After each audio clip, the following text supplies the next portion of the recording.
Bonsoir à toutes et à tous, j'espère que vous vous portez bien. Moi, ça va plutôt pas mal. Bon, le son est pas terrible, je suis désolé, c'est enregistré un peu en mode garage, mais je pense que ça fera le travail. Le sujet de cette vidéo, l'anthroposophie et le complot judéo-maçonnique, point d'interrogation. Le 6 novembre 2021, donc il y a quelques jours, Sylvain Lézeur, un défenseur de l'anthroposophie, publie sur son compte Twitter un post qui dit ceci. Les francs-maçons qui racontent que les autres, genre l'anthroposophie, seraient une secte, me font bien rire. Ils accusent autrui de ce qu'ils sont eux. C'est tout. Alors j'ai pas très bien suivi pourquoi ce défenseur de l'anthroposophie s'en prend aux francs-maçons, mais peu importe. Dans ce tweet suivent deux liens, un qui donne sur son site, que je n'ouvre pas, je m'y suis essayé une fois ou deux, à son blog. Et ces textes sont une vraie tambouille capable sans aucun doute de vous faire perdre des neurones. Donc voilà, je ne m'y risque pas trop. Et puis, il y a un lien qui donne sur une vidéo YouTube. Et dans ce tweet, il y a aussi une vidéo qui tourne. Et l'extrait m'est familier. Je me dis, mais non, c'est pas possible, c'est pas ce film. Je clique sur le lien, et voilà, mes doutes ont été confirmés. Le lien renvoie au film Force occulte, réalisé en 1942 par Jean-Marc S. Rivière et sorti en 1943. Un film commandé par la propagande nazie sous l'occupation en vue de dénoncer un complot judéo-maçonnique. Alors là, j'en reviens pas. Voilà où en arrivent les défenseurs de l'anthroposophie. C'est quand même pas anodin. Alors, je ne pense pas que Sylvain Lézère soit un inculte. Il sait ce qu'il fait quand il propose ce lien. Il en va de même pour ceux qui ont liké. Rémi Mogenet, un anthroposophe, professeur de lettres modernes au collège Jean-Marie Mollier de Boège, aux dernières nouvelles, je ne sais pas si c'est toujours le cas actuellement. Wilhelm Queyras, anthroposophe, directeur du théâtre Actéon en Avignon, alors en plus lui, il devrait avoir un petit peu de culture quand même. Casta et Florence, deux habituels défenseurs de l'anthroposophie. Et puis les multiples comptes de Sylvain Lézeur, qui en possède une vingtaine, et Alexandre Valnier, un anthroposophe belge, ainsi que deux autres de ses comptes, il me semble.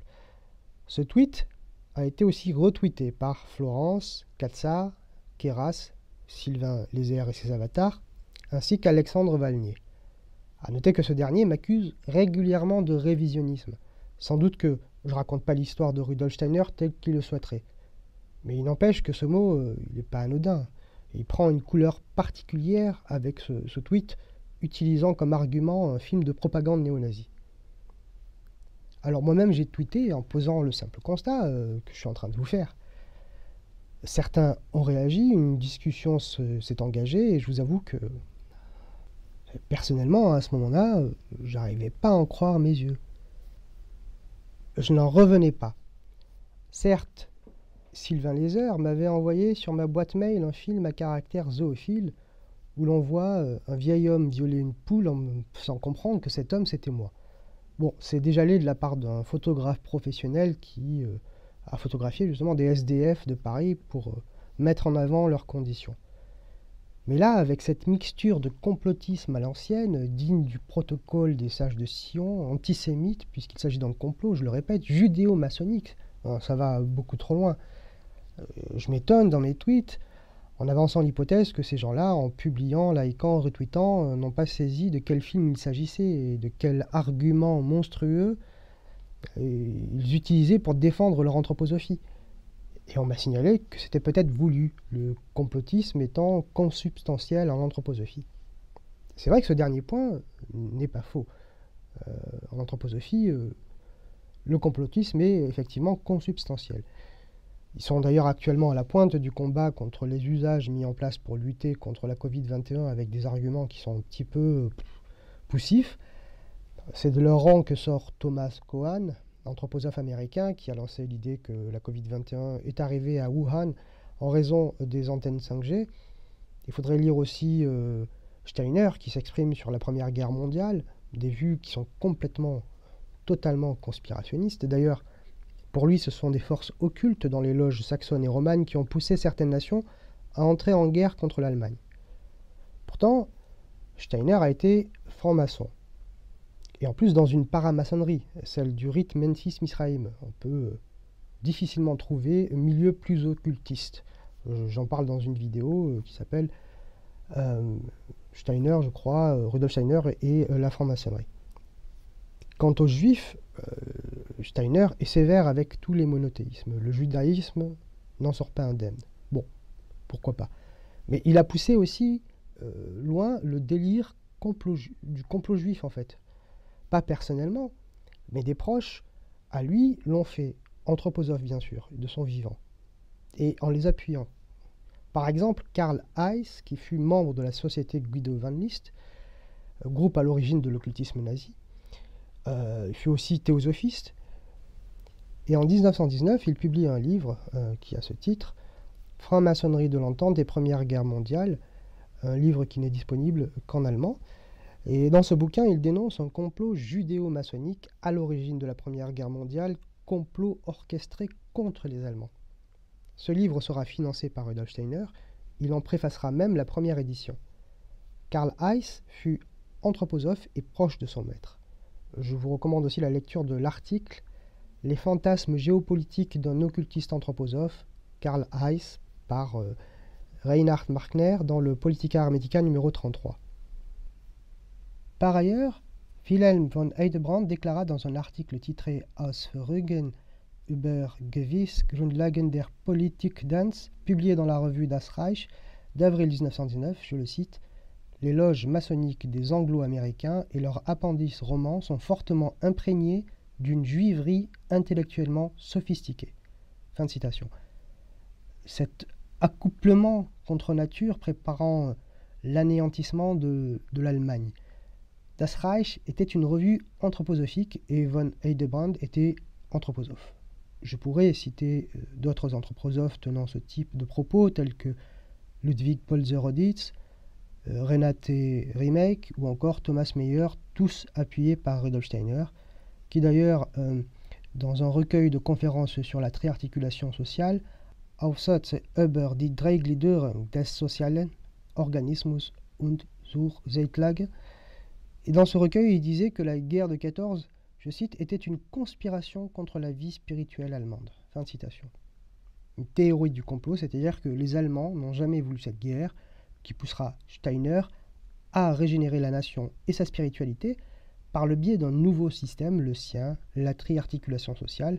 Et l'un des premiers outils pour la triarticulation sociale, pour l'avènement de cette triarticulation sociale, ce fut la création de la pédagogie Waldorf, tel qu'il le dit lui-même dans cet ouvrage.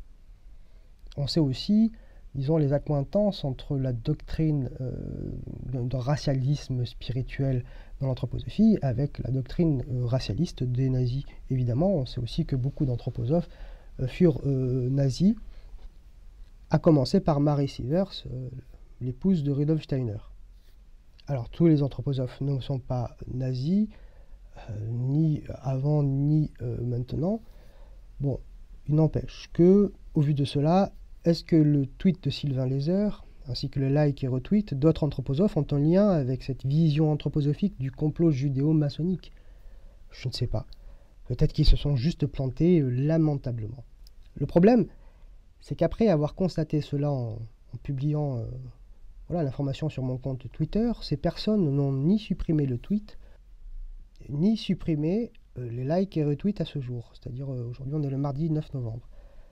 Bon, bien au contraire, et c'est là où ça devient drôle et à la fois pathétique, terriblement pathétique, c'est qu'en montrant cet état de fait, Alexandre Valnier a menacé de porter plainte contre moi. Je suppose pour diffamation, puisque forcément, j'ai posé la question de savoir s'ils étaient vraiment adeptes du complot judéo-maçonnique et s'ils étaient, et lui avec donc Alexandre, antisémites. Ils auraient pu tous, Valnier compris, supprimer le tweet, dire qu'ils se sont trompés, et puis s'excuser. Mais non, au contraire, M. Valnier menace de porter plainte. Tout en laissant les tweets, donc. Et les retweets et les likes. Bon, ce genre de menace procédurière est une habitude des anthroposophes. Je me demande comment M. Valnier va présenter cela au poste de police. Ah, j'ai liké et retweeté un texte qui traite la franc-maçonnerie de secte, et ma foi, où se trouve un lien donnant vers un film créé par la propagande nazie, mettant en avant l'idée d'un complot judéo-maçonnique, monsieur le policier. Et il nous a affiché, mes copains et moi, en posant la question de notre antisémitisme et de notre complotisme. Et ça, je suis pas d'accord du tout, du tout, du tout, du tout. Enfin, c'est pas sérieux. Il continue d'ailleurs d'appuyer dessus en disant que, voilà, un dernier tweet là, je crois que c'est Sylvain Lézard, disant que Mélenchon, ex-franc-maçon, trouve que Le Monde a fait un coup de pub à l'anthroposophie avec sa série d'été et une belle couverture. Pour signifier évidemment que les francs-maçons seront du côté de ceux qui critiquent l'anthroposophie. Bon, c'est bon. Le seul conseil que, ma foi, je puisse vous donner, et je vais moi-même m'y astreindre, nous valons mieux que ces bêtises.